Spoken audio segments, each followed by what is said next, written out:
समझ नहीं आ रहा था क्या करूं। बहुत डर लग रहा था। अरे भावना, आ गए तू? चल जल्दी से कपड़े चेंज कर ले, मैं तेरे लिए खाना लगाती हूँ। मम्मी को बोलती तो कैसे बोलती, कुछ अच्छा नहीं लग रहा था। अरे भावना, तू अभी भी यही खड़ी है, कपड़े चेंज नहीं करने? ये ले पानी पी ले, जा जल्दी जाके कपड़े चेंज कर ले, मैं खाना लगाती हूँ। अब मैंने सोच लिया था, सही सोचा था या गलत मैं नहीं जानती थी, पर रास्ता यही नजर आ रहा था।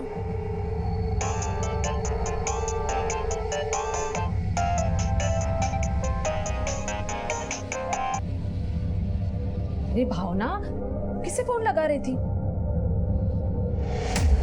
अरे भावना सुन तो सही।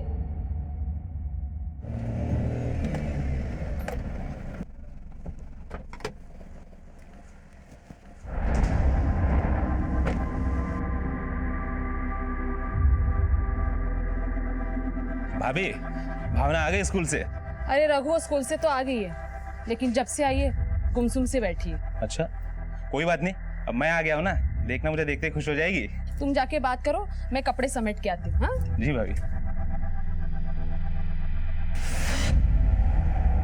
हमारी भावना बेटी यहाँ बैठी है।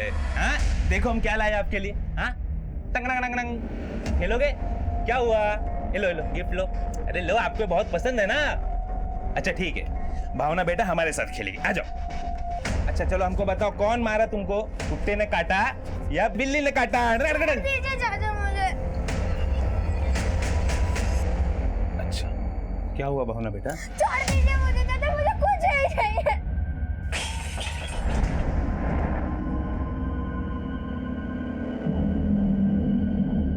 क्या हुआ रघु? कुछ नहीं भाभी, कुछ समझ नहीं आया, कुछ ज्यादा उखड़ी उखड़ी लग रही है। थोड़ी टाइम अकेले रहने दो, बाद में जब उसका मूड ठीक हो जाएगा तो मैं वापस आ जाऊंगा फिर। अच्छा ठीक है, चल तू बैठ जा, मैं चाय बनाती हूँ। अरे नहीं नहीं भाभी, कंपनी वाले का भी मैसेज आ गया, एक सवारी मिली टैक्सी के लिए, फिर कभी। ठीक।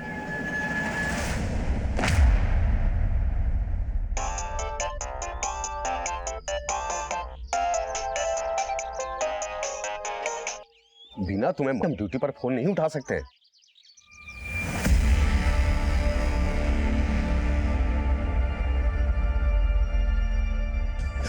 भावना, क्या हो मेरी भावना को? सॉरी, बच्ची अब नहीं रही।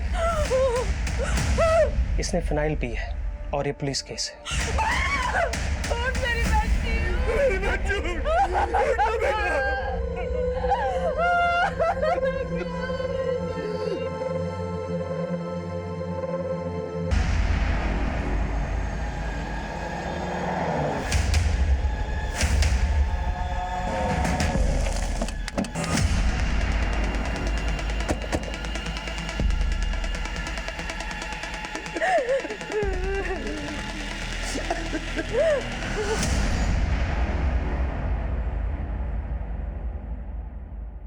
देखिए ना सर, हमारी बच्ची को क्या हो गया? मेरी बच्ची लेके जाओ, मेरी बच्ची।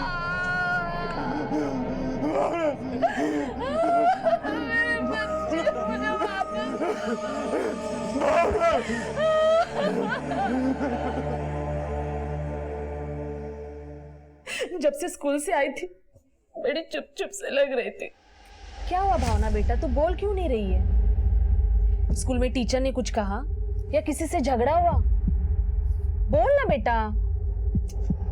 ये लड़की भी ना, मुझे लगा छोटी मोटी बात होगी, बाद में उससे बात करूंगी। फिर मैं किचन में काम में लग गई, फिर बाद में भावना के कमरे में गई तो भावना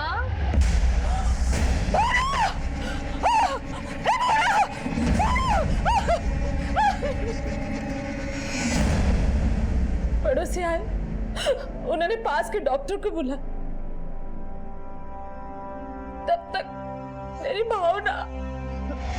भैया भैया, ये सब क्या हो गया भैया? देखना हमारी भावना, सब क्या हो गया? ये कौन? छोटा भाई है साहब मेरा ही। वर्मा, भावना के पेरेंट्स को लग रहा है कि भावना के साथ जो कुछ भी हुआ है स्कूल में हुआ, जिसकी वजह से भावना ने आत्महत्या कर ली। स्कूल के साथ साथ भावना के पड़ोसियों से भी पूछताछ करो, शायद वजह कुछ और ही है। Okay sir.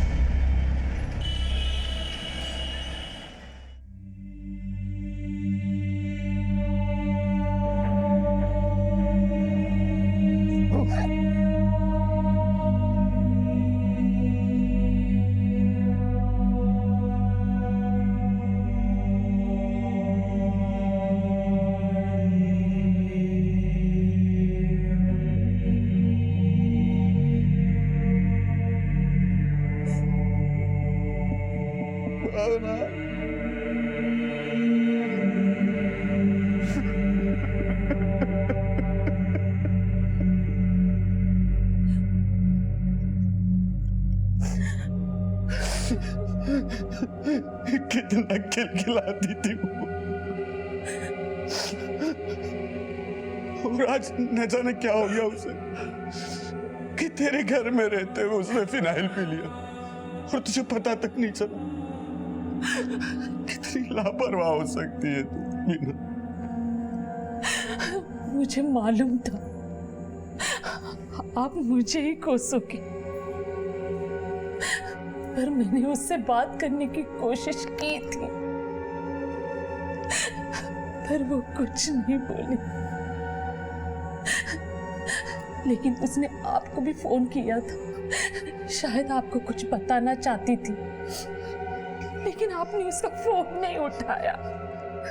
लेकिन ऐसा क्या था जो तुझे बताने की बजाय वो मुझे बताना चाहती थी?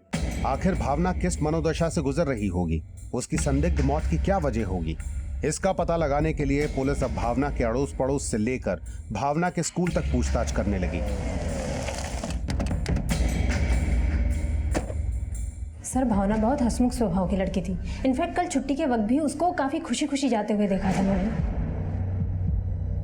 लेकिन उसके घर वाले बोल रहे हैं कि शायद उसके साथ स्कूल में कुछ हुआ होगा, इसलिए उसने फिनाइल पी और अपनी जान गंवा दी। सर, मैं भावना को काफी टाइम से पढ़ा रही थी और मुझे नहीं लगता उसे स्कूल में कोई भी प्रॉब्लम होगी। हेलो, जितनी जल्दी हो सके ये फाइल हेड ऑफिस भिजवा दो। सर एक्सक्यूज मी सर, भावना का पोस्टमार्टम कर रहे डॉक्टर से मेरी बात हुई। उन्होंने बताया कि भावना ने सिर्फ फिनाइल ही नहीं पिया, बल्कि उसकी मौत से करीब 2 घंटे पहले उसके साथ रेप भी किया गया। Yes sir. और सर, मेरी भावना के स्कूल टीचर से भी बात हुई। उनका कहना है कि भावना स्कूल से घर जाते वक्त काफी खुश थी।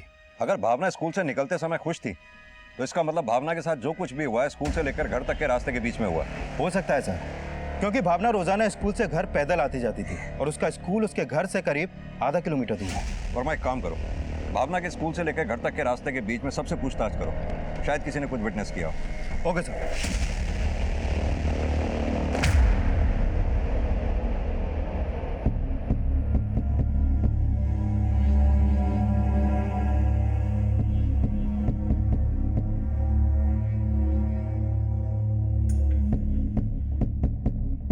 क्या भावना के साथ रेप?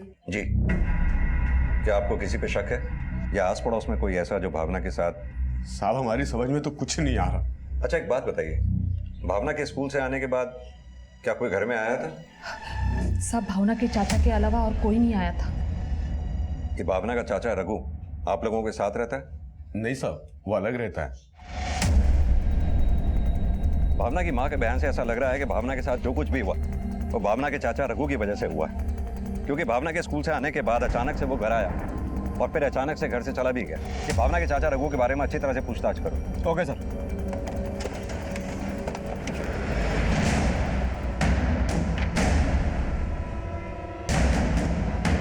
भावना का चाचा रोज ड्यूटी छोड़कर दिन में यहाँ जाता था साहब। अभी पकड़ता हूँ, रुको।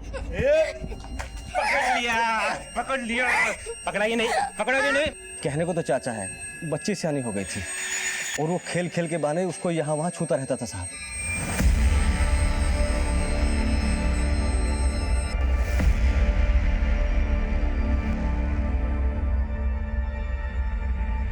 सर, भावना का चाचा रघु हेलो कैब के लिए टैक्सी चलाता है।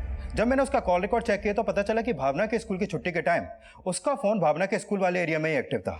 सर, भावना के पड़ोसियों ने भी उसको लेकर अजीब तरीके के बयान दिए वर्मा कहीं ऐसा तो नहीं इस रघु की अपनी भतीजी पे बुरी नजर हो?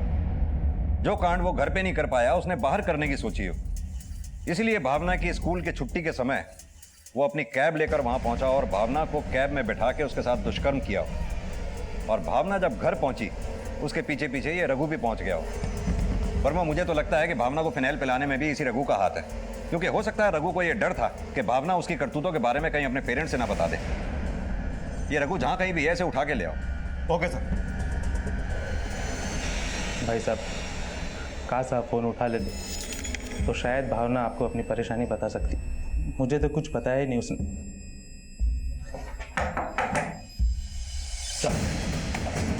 सर क्या हुआ? मेरे भाई को क्यों ले जा रहे हो? अरे साहब क्या हुआ? अरे साहब आखिर बताइए तो सही, आप मेरे भाई को लेकर क्यों जा रहे हो? हमें आपके भाई पर शक है, शायद इसी ने भावना का रेप किया। नहीं सर, नहीं सर,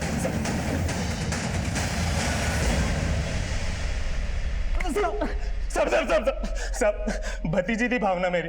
भगवान के लिए इतने घिनौने आरोप मुझ पे मत लगाइए साहब। अगर तूने भावना का रेप किया है तो डीएनए टेस्ट से सामने आ ही जाएगा। झूठ बोलकर खुद को बचाने की कोशिश मत कर, जो किया है साफ साफ बता दे। साहब मैंने कुछ भी नहीं किया। जब उस दिन मैं भाई के घर गया तो मैं तो खुद हैरान था कि भावना इतनी उदास क्यों थी साहब। क्या हुआ? ये लो गिफ्ट लो। अरे लो, आपको बहुत पसंद है ना। अगर तूने कुछ नहीं किया तो भावना के स्कूल के छुट्टी के समय उसके स्कूल के सामने करने क्या गया था तू? साहब मैंने तो भावना के स्कूल के बाहर एक सवारी को ड्रॉप किया था। मैं तो भावना को अपने गाड़ी में स्कूल से घर लेके जाना चाहता था साहब, लेकिन उसके पहले वो घर चले गई थी साहब। बहुत गर्व करते थे ना अपने भाई के ऊपर, बड़ा नाज था ना उस पर। देखा क्या किया उसने हमारी भावना के साथ। जरूर उस कमीने ने अपना गुनाह छुपाने के लिए हमारी फूल जैसी बच्ची को जान से मार दिया।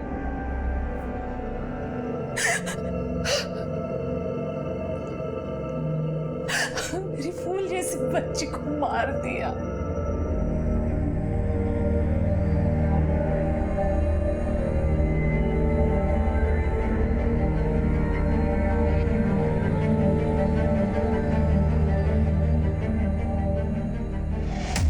सर रघु जिस हेलो कैब कंपनी के लिए कैब चलाता था, मैंने वहां पर पता किया। भावना की संदिग्ध मौत वाले दिन रघु ने वाकई में भावना के स्कूल के पास के एरिया में एक पैसेंजर को ड्रॉप किया था। लेकिन वर्मा इससे यह साफ नहीं होता कि रघु ने भावना का रेप नहीं किया था। यस, रघु का डीएनए टेस्ट करवाओ। Yes sir. सर, भावना जिस स्कूल में पढ़ती थी उसके एक क्लासमेट के फादर आपसे मिलना चाहते हैं। बैठिए। कहिए क्या कहना चाहते हैं आप? सर मैं भावना के पास वाले मोहल्ले में रहता हूँ। पिछले 3-4 दिनों से मेरी बेटी आस्था काफ़ी गुमसुम सी रहती थी सर। स्कूल जाने से भी डरती थी। हमें लगा कि शायद स्कूल ना जाने का कुछ बहाना बना रही हो, इसलिए उसकी माँ ही पिछले 1-2 दिन से उसे छोड़ने और लेने जाया करती थी।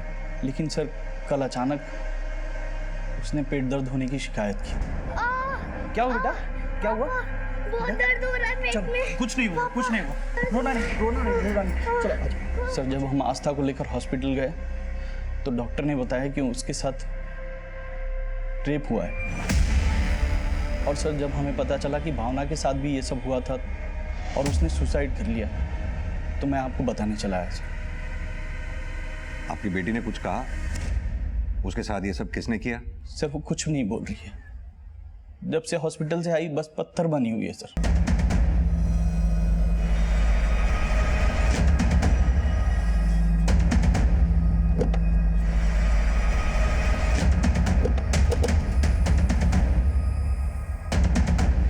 आस्था खा ले बेटा, एक ने वाला तो खा ले।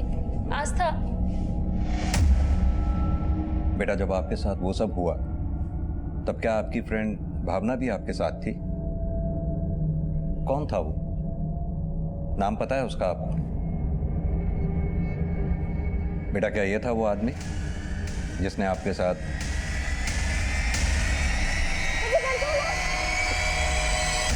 प्लीज जाने दो, मुझे छोड़ दो।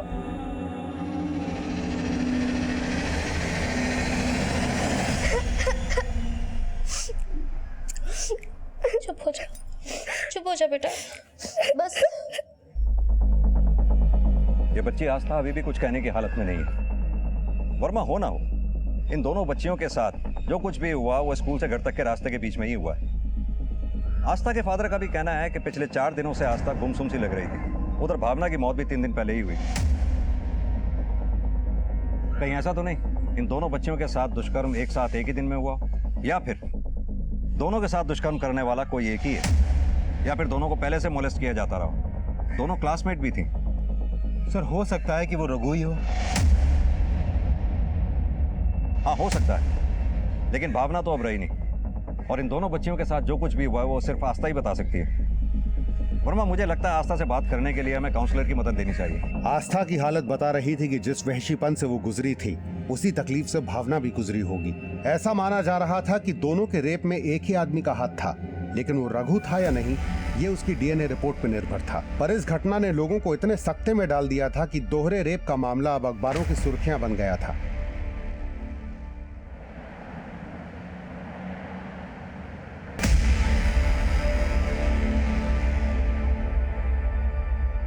लंच में खाना खाने तो पिटाई लगेगी। चलो मम्मी को बाय करो। बाय। क्या हुआ, क्या सोच रही हो?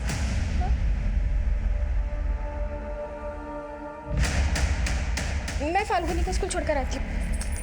अरे ले। हाँ।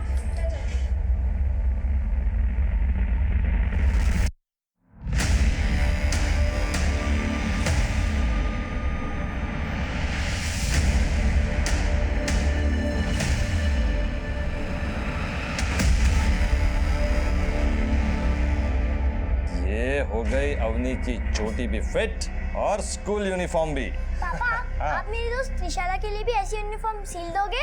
हाँ हाँ क्यों नहीं। पापा, उसका ड्रेस का नाप लेने के लिए आपकी दुकान पे ले आओ। हाँ हाँ जरूर ले आओ, लेकिन उससे पहले मैं तुझे स्कूल तो छोड़ दूं। अग्नि बेटा जरा ध्यान से लेके जाओ। हाँ चलो चलो आ जाओ आ जाओ। हाँ अब सुनो, शाम को मैं लेने आऊंगा, मस्ती बिल्कुल मत करना, समझे? हाँ। Bye bye. बाय अम्मी। Hi Trishala. Bye bye. Trishala, मेरी यूनिफॉर्म पापा ने सिली है।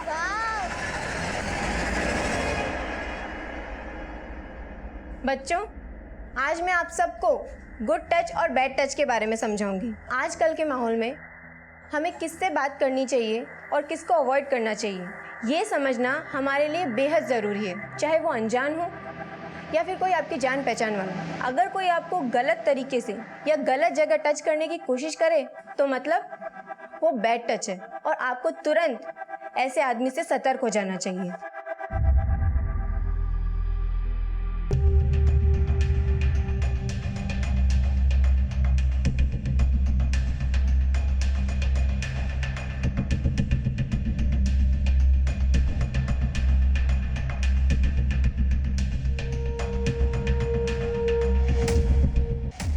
सर, आस्था उस हादसे के ट्रॉमा से अब तक बाहर नहीं आ पाई है।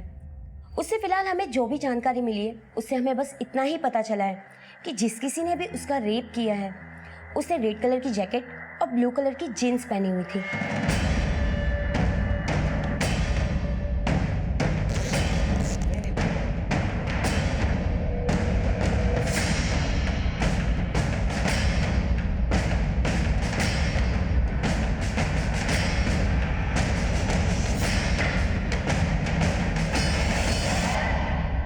मुझे लगता है कि उससे और कुछ भी पता करने के लिए हमें थोड़ा इंतजार करना होगा। ठीक है, थैंक यू मैम। आइए।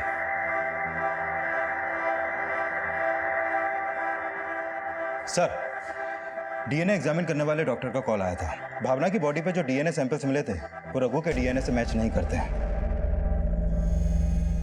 यानी कि भावना और आस्था का रेप करने वाला कोई और ही है। वर्मा, आस्था ने कहा था कि जिस किसी ने भी उसके साथ दुष्कर्म किया था उसने लाल रंग की जैकेट और ब्लू कलर की जीन्स पहनी थी। क्यों ना सर हम उस एरिया के सीसीटीवी फुटेज दोबारा से चेक करें। हो सकता है कि वारदात के दिन वहां कोई ऐसा आदमी कैप्चर हुआ हो जिसने रेड जैकेट और ब्लू जीन्स पहन रखी हो।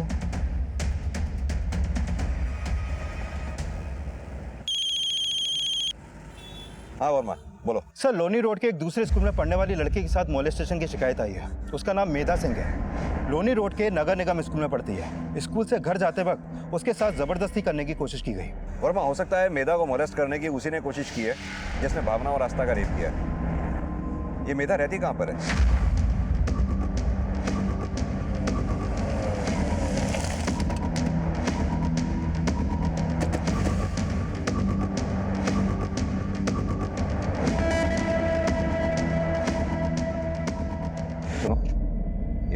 कौन सा है?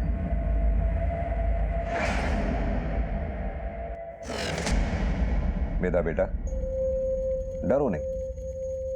आप तो बहुत बहादुर बच्ची हो ना बेटा। जब आप स्कूल से घर आ रही थी तो क्या हुआ था आपके साथ? बोलो बेटा। अंकल, मैं और मेरी फ्रेंड स्कूल से घर आ रहे थे, लेकिन मेरी फ्रेंड गली नंबर 17 में रहती है और मेरा गली नंबर 25 में। जब मैं अकेले घर आ रही थी तब वो अंकल मेरे पास आए।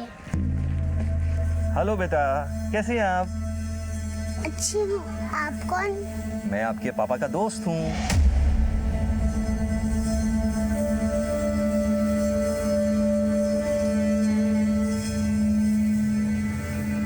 आ जाओ इधर, ये कमरे में। अंकल, कहाँ है मेरे पापा? पापा नहीं है तो क्या हुआ, पापा आ जाएंगे। अगर कोई आपको गलत तरीके से या गलत जगह टच करने की कोशिश करे तो मतलब वो बैड टच है। मैं जा रही हूँ। छोड़ो मुझे, छोड़।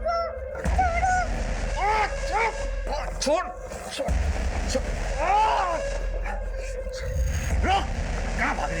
रुक।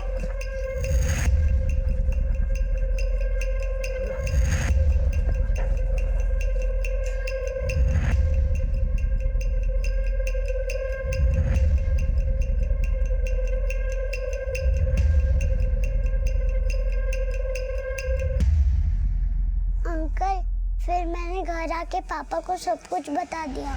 फिर पापा ने बोला कि वो उनके दोस्त नहीं, कोई बुरा आदमी है। अच्छा बेटा, वो देखने में कैसा था? अच्छा, उसने क्या पहना था? रेड जैकेट और ब्लू जीन्स। रेड जैकेट और ब्लू जीन्स? जिस किसी ने भी उसका रेप किया है उसने रेड कलर की जैकेट और ब्लू कलर की जीन्स पहनी हुई थी।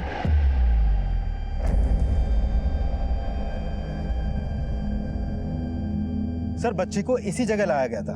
हमने यहाँ आसपास में उसके बारे में पता लगाने की कोशिश की लेकिन कुछ भी पता नहीं चला। चलो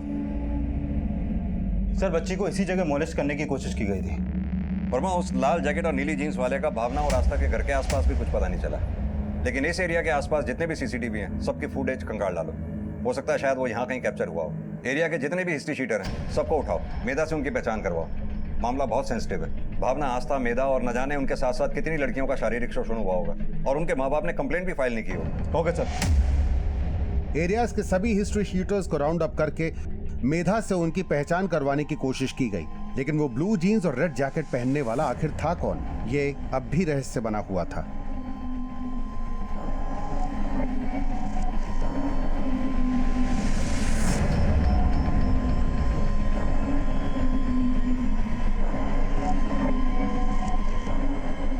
सर, जिस दिन मेधा को मॉलेस्ट किया था उस दिन ये रेड जैकेट और ब्लू जीन्स पहना हुआ आदमी शादरा के एक सीसीटीवी में कैप्चर हुआ था, लेकिन इस फुटेज में इसका चेहरा क्लियर नहीं दिख रहा सर। वर्मा, इसकी फोटो भावना, आस्था और मेधा तीनों के पेरेंट्स को दिखाओ, शायद उनसे इसके बारे में कोई लीड मिले। इसकी फोटो सभी थानों में सर्कुलेट करवा दो। Okay sir.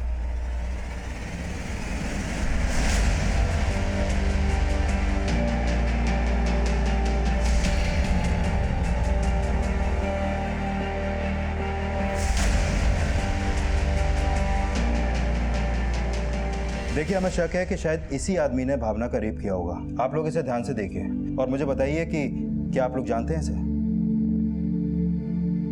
नहीं सर। तुम जानते हो इसे? नहीं सर।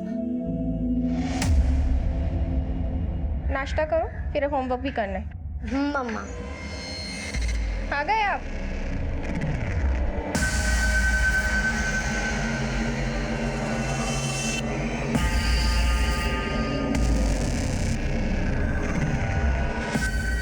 इतना परेशान क्यों लग रहे हो?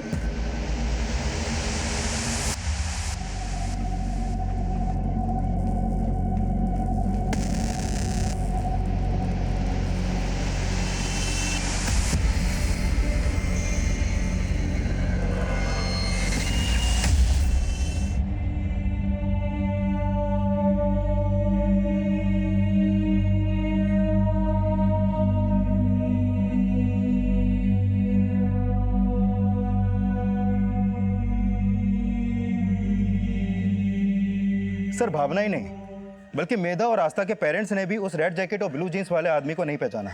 लेकिन सर मैंने दिल्ली के पिछले 1 साल के मोलेस्टेशन से जुड़े केसेस के बारे में पता किया। सर दिल्ली में स्कूल जाने वाली करीब 60 लड़कियों के साथ रेप और मोलेस्टेशन के केस फाइल हुए, जिनमें उनको तभी शिकार बनाया गया जब वो स्कूल से घर जा रही थी। 60 केसेस? इन केसेस में कोई गिरफ्तारी हुई? नहीं सर, इन केसेस में अभी तक ये नहीं पता चल पाया है कि उन लड़कियों को मोलेस्ट कौन करता था। लेकिन सर मैंने कुछ विक्टिम से भी बात करने की कोशिश की।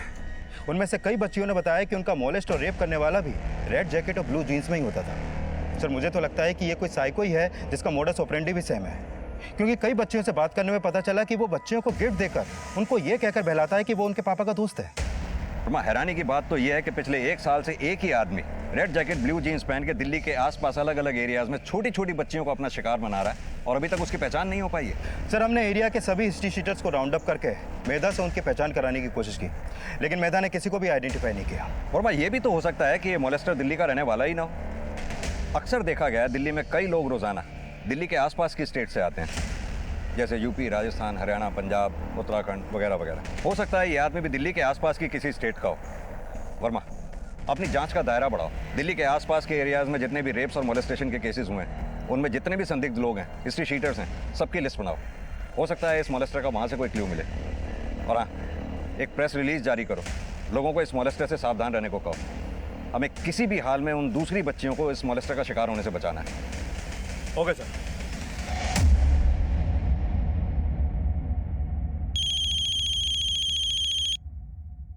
हाँ बोलो। त्रिलोकी, तुम कहाँ हो? अरे दुकान में हूँ, काम कर रहा हूँ। बोलो। क्या?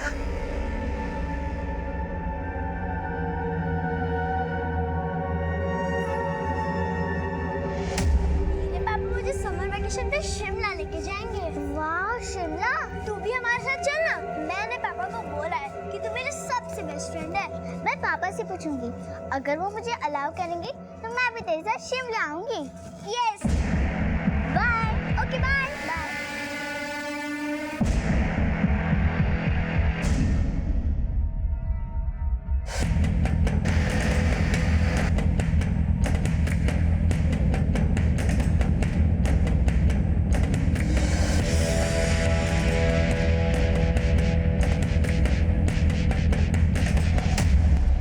सर मैंने यूपी, राजस्थान, दिल्ली, हरियाणा, पंजाब और उत्तराखंड के 27 ऐसे लोगों की लिस्ट बनाई जो रेप और मोलेस्टेशन के केस में अंदर हुए थे, और कुछ सस्पेक्ट जो अभी तक पकड़े नहीं गए। सर इनमें से कुछ ही के फोटोज हमें मिले हैं, लेकिन सर इनमें से मैंने 3 के फोटो उस रेड जैकेट और ब्लू जीन्स वाले आदमी के साथ मैच किए।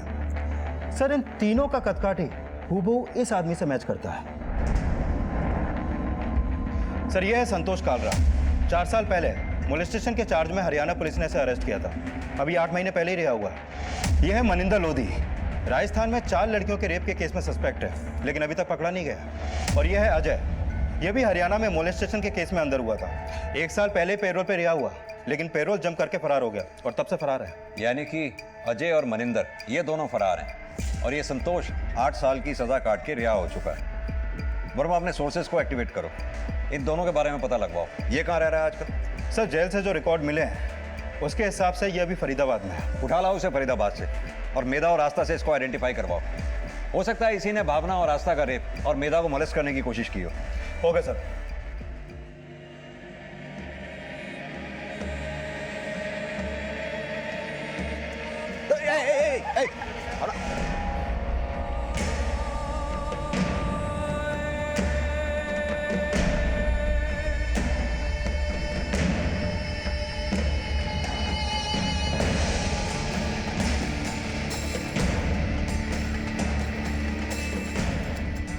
बेटा अवनी बोलो क्या हुआ? अरे बेटा बोलो ना क्या हुआ, क्यों बोल नहीं रही हो तुम? हाँ बोलो।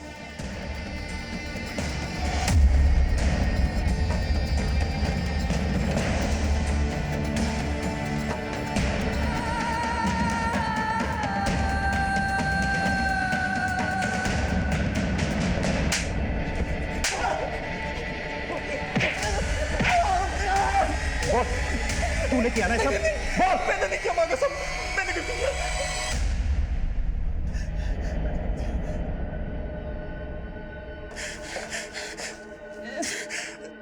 क्या यही है वो आदमी जिसने लाल जैकेट और ब्लू जीन्स पहनी थी? आस्था बेटा बोल ना, अंकल को पता यही था वो।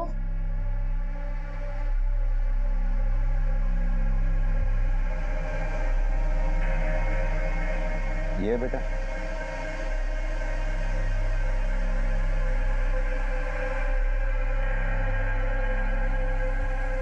मुझे लगता है वो आदमी संतोष ही है। बच्चियां उसे पहचान नहीं पा रही हैं। इस संतोष का डीएनए टेस्ट करवाओ। Okay sir.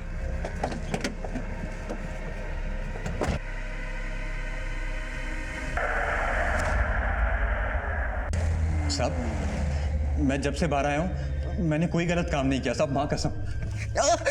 तूने कुछ किया है या नहीं किया है तेरे डीएनए टेस्ट से पता चल ही जाएगा। मुझे लगता है आप लोगों को मेरे बारे में कोई गलतफहमी हो गई है। वो लाल जैकेट और नीली जीन्स वाला आदमी मैं नहीं हूँ सर, माँ कसम मैं नहीं हूँ। लेकिन हाँ सर, वो अजय हो सकता है। अजय कौन? अजय कुशवाहा? हाँ जी सर, वही। हम दोनों जेल में एक साथ सजा काट रहे थे। मेरी सजा पूरी हो गई तो मुझे रिहा कर दिया, लेकिन वो पैरोल जंप करके भाग गया सर। कतई काया आदमी है सर वो, और बच्चियों में तो उसको बहुत ज्यादा इंटरेस्ट था सर। मुझे लगता है कि वही आदमी है जिसे आप ढूंढ रहे हो। कहाँ मिलेगा ये अजय? बिजवासन में डेरा जमाए बैठे हो। बिजवासन में कहाँ?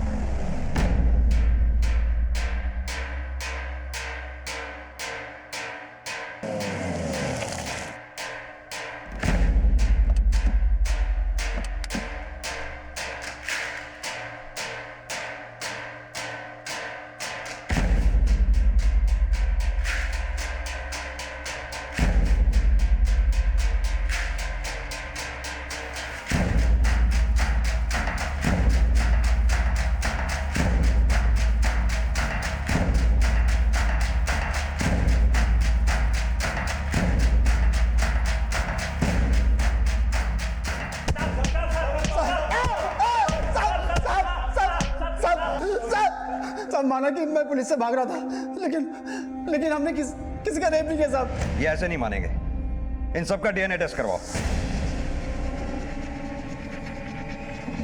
ये मनिंदर शायद रुड़की में हो सकता है। अपने आदमियों से इसकी जल्दी से जल्दी खबर निकलवाओ। इस पे उनके दस्तखत दे लेना। सर, रुड़की पुलिस से एक इन्फॉर्मेशन मिली है।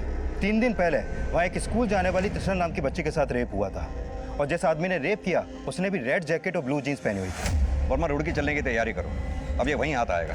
सर।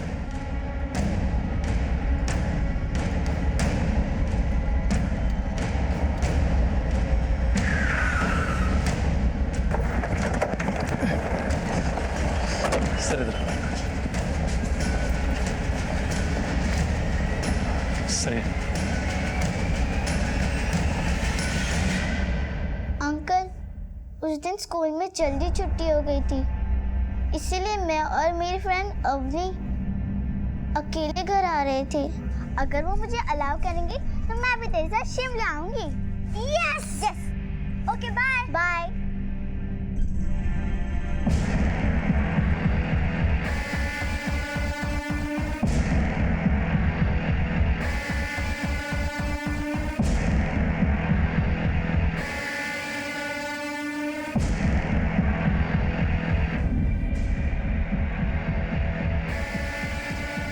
अंकल, वो बहुत बुरा था। उसने मेरे साथ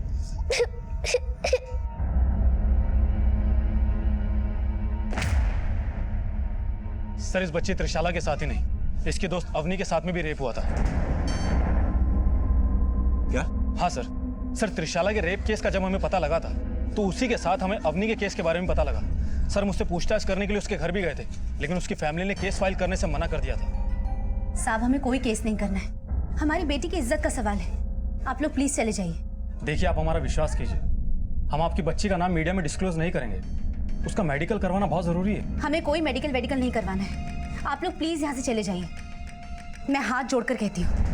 गुप्ता जी, अक्सर ऐसे केसेस में पेरेंट्स अपनी इज्जत बचाने के लिए केस फाइल करने से मना कर देते हैं। लेकिन सर, हैरानी की बात तो यह है कि जो आदमी दिल्ली में बच्चियों का रेप कर रहा था, उसका दायरा यहाँ रुड़की तक भी है। वर्मा, हो सकता है जिसे हम दिल्ली में ढूंढ रहे हैं वो हमसे डर के यहाँ रुड़की में आ गया हो, या फिर ये भी हो सकता है वो दिल्ली का नहीं, यहीं रुड़की का हो। दिल्ली उसका रोज आना जाना हो। गुप्ता जी, माना कि अवनी के पेरेंट्स ने केस फाइल करने से मना कर दिया, लेकिन वी नीड दैट मैन जिसने रुड़की में ही नहीं, दिल्ली में भी कई बच्चियों को अपना शिकार बनाया। उसका फोटो भी हमारे पास कैप्चर हुआ था। आप पता लगाइए कि वो कौन था। जरूर सर। वर्मा, जिस दौरान भावना और आस्था का रेप हुआ और मेधा को मोलेस्ट किया गया, उस दौरान की रुड़की से लेकर दिल्ली तक के रास्ते के बीच में जितने भी रेलवे स्टेशन हैं, बस अड्डे हैं, सबका सीसीटीवी चेक करो।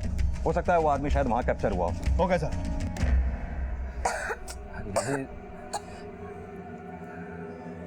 सुषमा, खांसी के साथ साथ बुखार भी हो गया इसे। दिन ब दिन तबीयत बिगड़ती जा रही है इसकी। मुझे तो डर लग रहा है, इससे पहले भी टीबी हो चुकी है, कहीं फिर से। ऐसा मत कहिए। नमस्ते भाई साहब। नमस्ते। नमस्ते भाई साहब। भाभी नमस्ते। क्या हो गया बच्चा, बीमार हो गया? कोई बात नहीं, जल्दी ठीक हो जाएगा, है ना? भाई साहब हुआ क्या है? कुछ समझ में नहीं आ रहा है प्रमोद जी।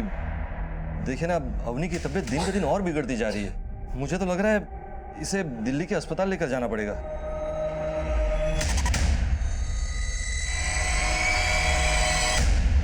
सर संतोष अजय और उसके आदमियों की डीएनए रिपोर्ट।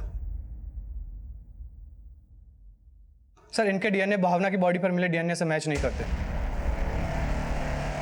और इस मनिंदर की कोई अपडेट? सर खबरों को काम पर लगा रखा है, लेकिन अभी तक कोई इन्फॉर्मेशन हाथ नहीं लगी। ठीक है, तुम जाओ। सर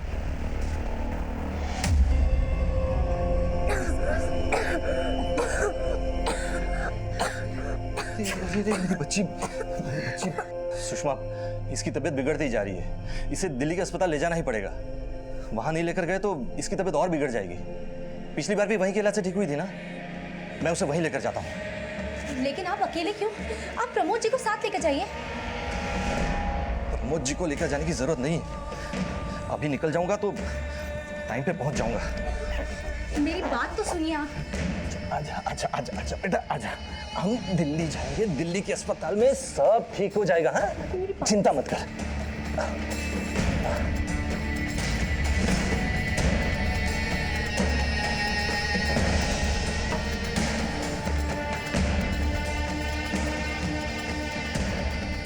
वंदना, प्रमोद जी कहाँ है?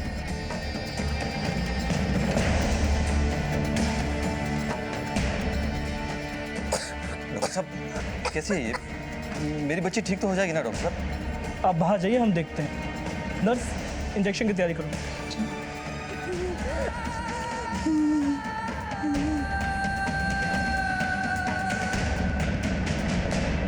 सर 7 मार्च को जिस दिन भावना का रेप हुआ था, उस दिन उस रेड जैकेट और ब्लू जींस वाले आदमी को निजामुद्दीन स्टेशन के पास वाले मार्केट में देखा गया था।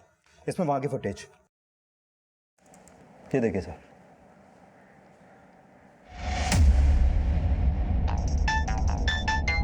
Excuse me sir.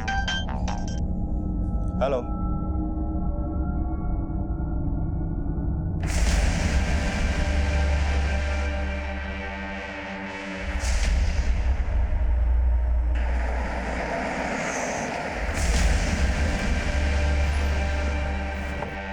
ये इंजेक्शंस ले आइए केमिस्ट से।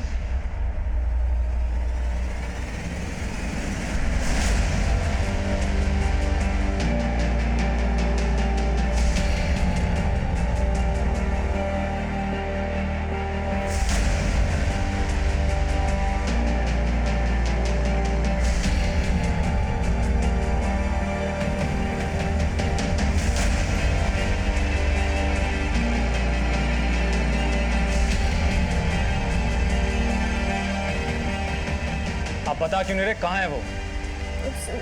सर वो हॉस्पिटल में है।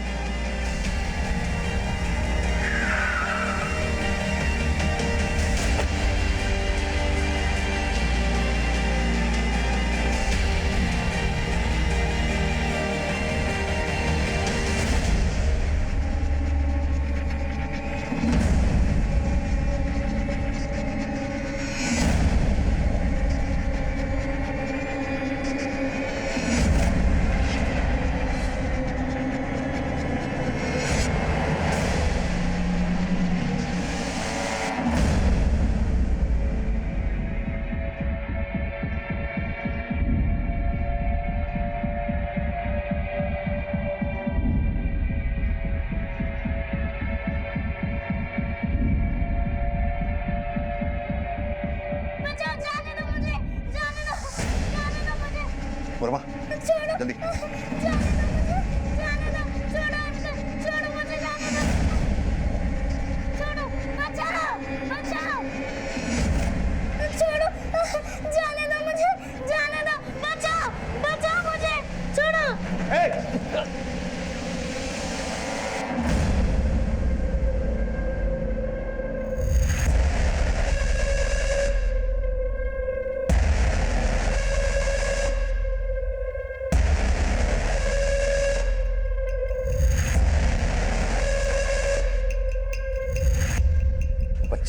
बच्चियां पसंद है ना तुझे?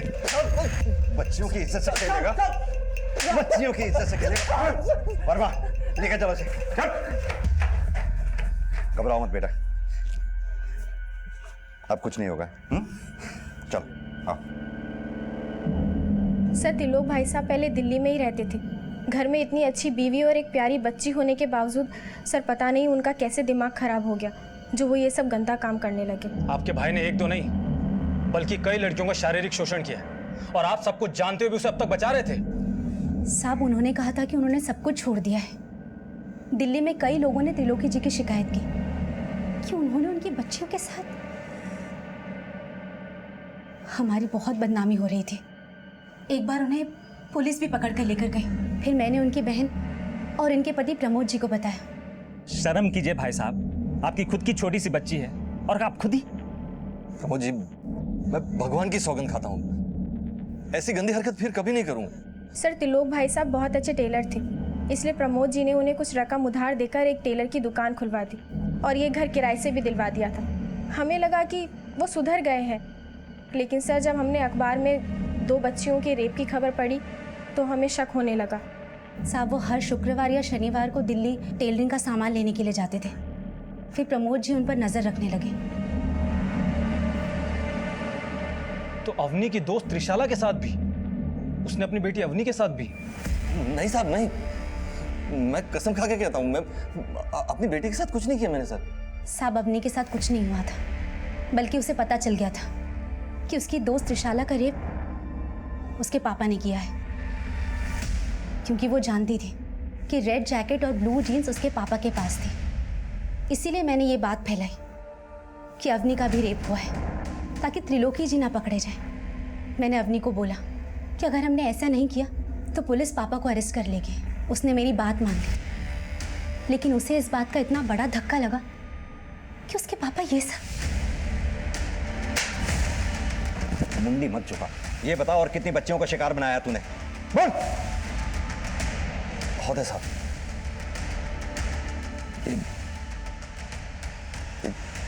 चाइल्ड पॉर्न देख देख के बुद्धि खराब हो गई थी साहब मेरी। मैंने सब छोड़ दिया था साहब, सब छोड़ के रुड़की आ गया था मैं। फिर एक दिन रेड जैकेट और ब्लू जीन्स पहन के दिल्ली गया था काम से। वहाँ एक बच्ची देखी तो उसके साथ सब, मुझे लगा ये रेड जैकेट और ब्लू जीन्स लकी है मेरे लिए। तो शुक्रवार या शनिवार को ये पहन के दिल्ली चले जाता था और स्कूल के बाहर खड़ा हो जाता था। जैसी कोई बच्ची अकेली देखता था उसको बहला फुसला कर उसके साथ। तू तो जानवरों से भी बदतर निकला। जानवर भी कभी दूसरों के बच्चों के साथ ऐसा नहीं करते। तू तो फिर भी एक इंसान है। नहीं, इंसान की शक्ल में भेड़िया है तू। सड़प जिंदगी भर यहीं।